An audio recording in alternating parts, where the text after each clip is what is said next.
আপোনাৰ দেখিবলৈ পাইছে এতিয়া আমাৰ আচাৰ ৰেডি।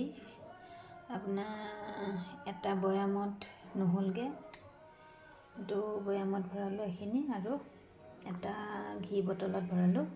এইখিনি প্ৰায় 2-3 দিনমান ৰ'দত দিলে খাব পৰা হৈ যাব।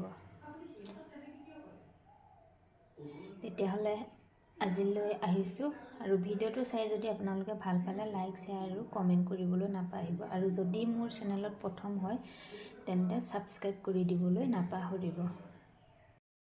হেল্ল' ফ্ৰেণ্ডছ, আজি আপোনালোকৰ মাজত মিক্স ভেজিটেবলৰ এটা আচাৰৰ ৰেচিপি দিবলৈ ওলাইছোঁ। আচাৰখিনি বনোৱাৰ বাবে লাগিব ইয়াতে ধনিয়া গুটি, কেইটামান জলকীয়া, জনি আৰু কেইটামান জিৰা। ইয়াতে কেৰাহীখন গৰম হৈ যোৱাত মছলাখিনি অকণমান ভাজি লওঁ।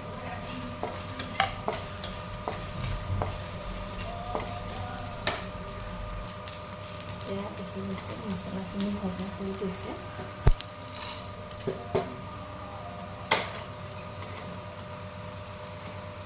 এতিয়া সেই একেখন কেৰাহীতে মই অলপ তেল গৰম কৰিম।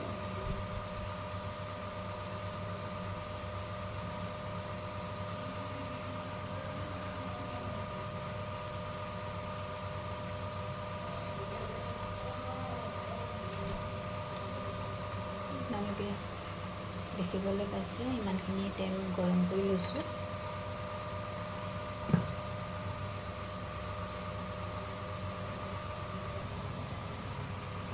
হেল্ল' ফ্ৰেণ্ডছ, এতিয়া ভেজিটেবল আচাৰখিনিৰ কাৰণে 3টা বিলাহী লৈছোঁ আৰু এফাল বন্ধাকবি লৈছোঁ, লগত অলপ গাজৰ, জলকীয়া আৰু ওলকবি।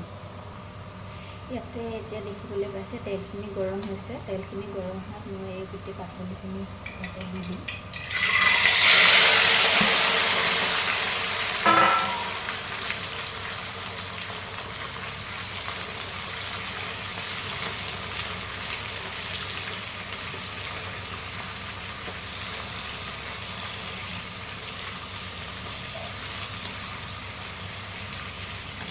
ইয়াতে মই এতিয়া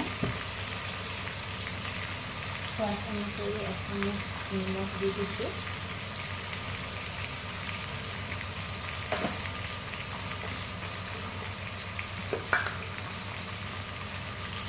আৰু লগতে 1 চামুচ হালধি দি দিছোঁ ইয়াত।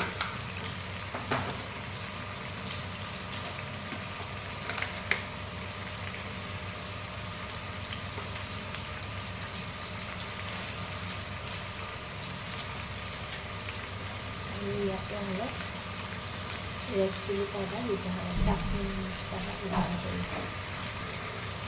এই মছলাখিনি দিয়াৰ পিছতে এতিয়া অলপ দেৰি তেলতে ভাজি লওঁ।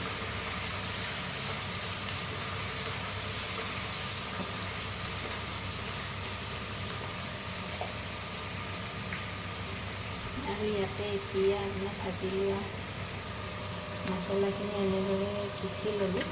মছলাখিনি এতিয়া ইয়াতে দি দিম।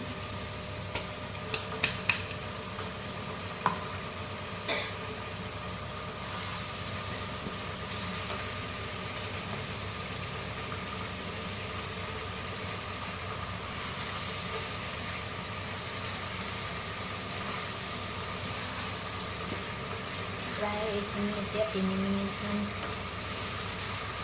ভাজিম। 3 মিনিটমান ভজাৰ পিছতে আমাৰ আচাৰখিনি প্ৰায় ৰেডি হৈ যাব।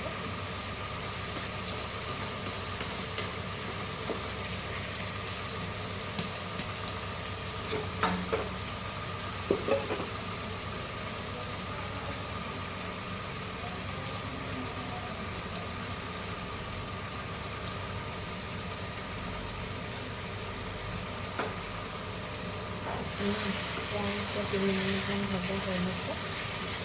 এতিয়া ইয়াৰে গেছটো অফ কৰি দিম।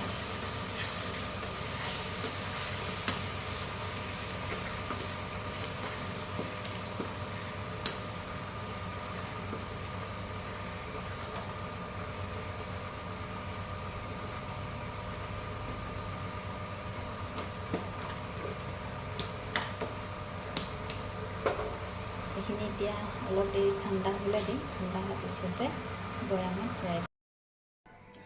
আপোনাৰ আচাৰখিনি দেখিবলৈ পাইছে ঠাণ্ডা হৈ গৈছে। এতিয়া মই এটা বৈয়ামলৈ কনভাৰ্ট কৰি ল'ম।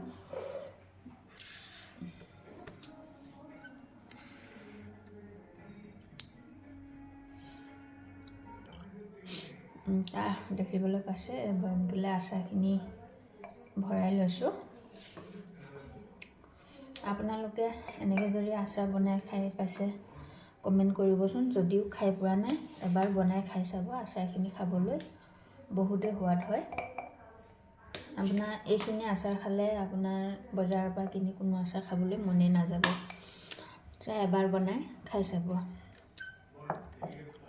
আৰু আপুনি যদি মোৰ চেনেলটোত প্ৰথমবাৰলৈ ভিডিঅ' চাই আছে তেনেহ'লে মোৰ চেনেলটো ছাবস্ক্ৰাইব কৰি ল'বলৈ নাপাহৰিব আৰু এটা কমেণ্ট কৰি জনাবলৈ নাপাহৰিব যে ভিডিঅ'টো চাই কেনে পালে।